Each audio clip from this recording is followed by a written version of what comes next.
What if I told you you could start a daily creative habit with the simplest sketchbook practice ever? That's what I'm doing today. Come on, I'll show you what I made. This is my notebook. This is my to-do list. This is my everything book.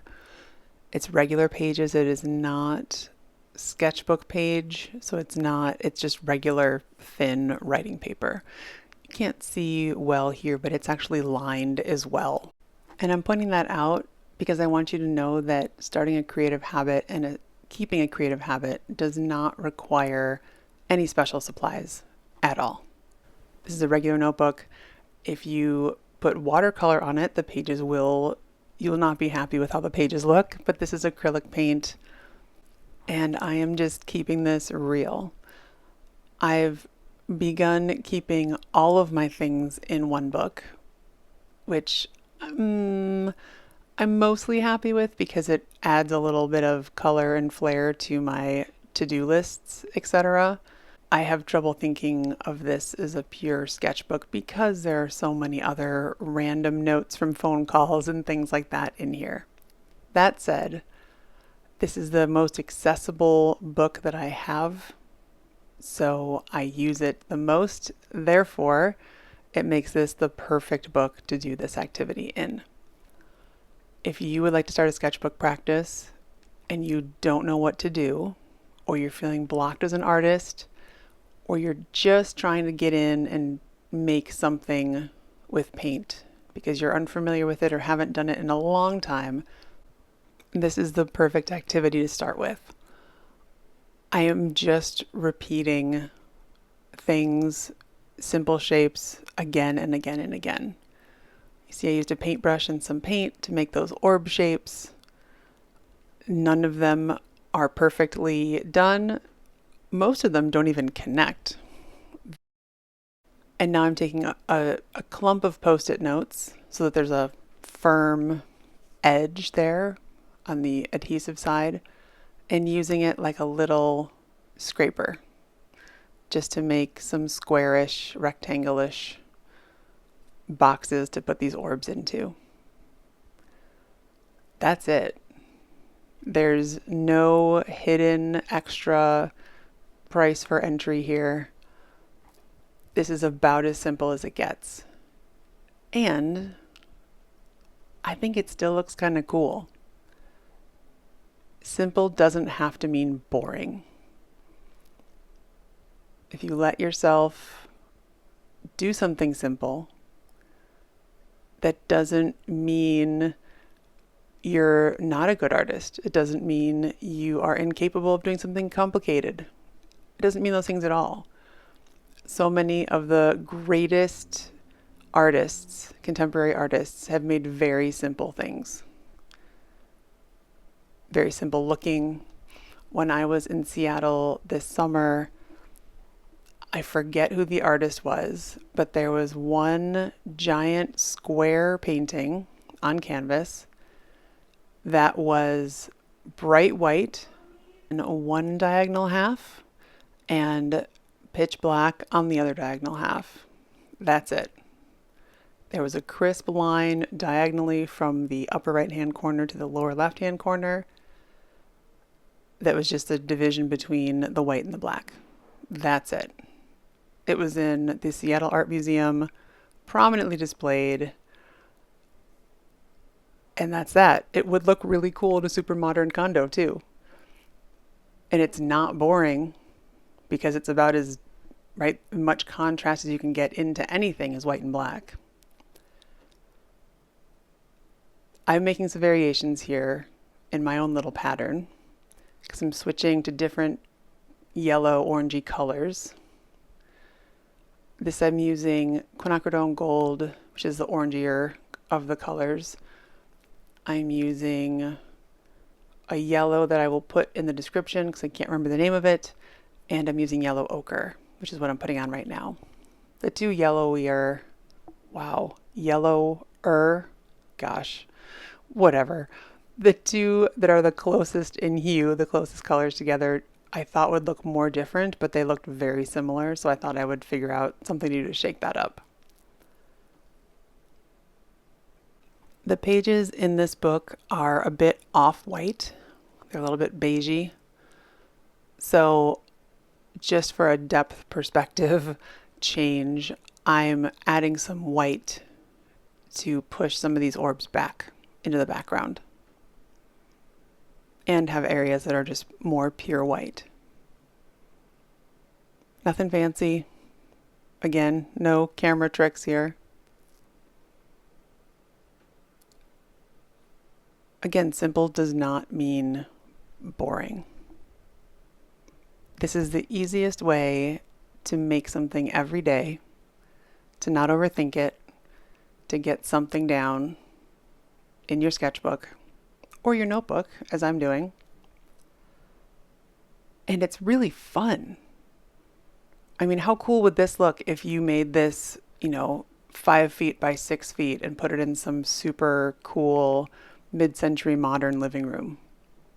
Or like a really cool, like industrial condo building. I think it would look so cool. But sometimes we minimize things because we're making them and it's just in a sketchbook page. It's not that big of a deal. And it's not that big of a deal. But again, it's still kind of cool. You can choose something very simple. Again, I'm using orbs and squares. And I'm not even making the squares. I'm kind of just dragging paint across with Post-it notes. So clearly you do not need expensive supplies. Use pens, use dots, use different shapes, use different thicknesses of markers and pencils. Find something that either, like some shape that feels good to make. I tend to always go to orbs. I'm not really sure why. So the squares was kind of almost like a patchwork addition here for me.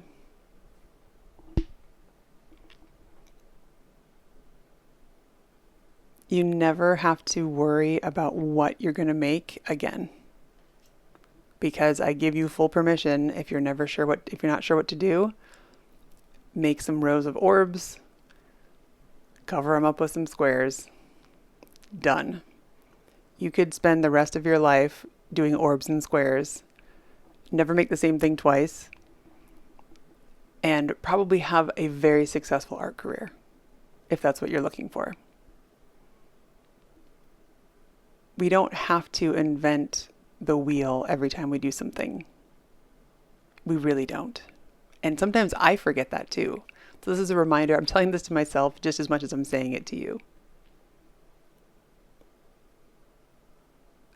This was the simplicity of this made it pure joy. It's bold. No one ever has to see this if I don't want to show anybody, except for you. And that made it so lighthearted and fresh and just fun. I grabbed a turquoise pencil and I'm adding some turquoise on top of the Celadon orbs. I have that teal paint. I thought I would infuse some more blue in here. I grabbed my white China marker, grease pencil, just to highlight some of those orbs that, again, were pushed back because I painted on top of them, to bring them back to the front. Okay, there are no rules. Grab some supplies, open up any book that you have where you can put some art into it,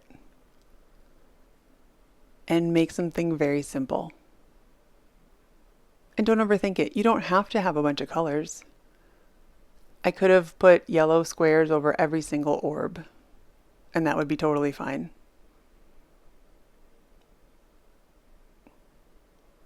Breaking out my Sharpie. I wanted some darker contrast in here.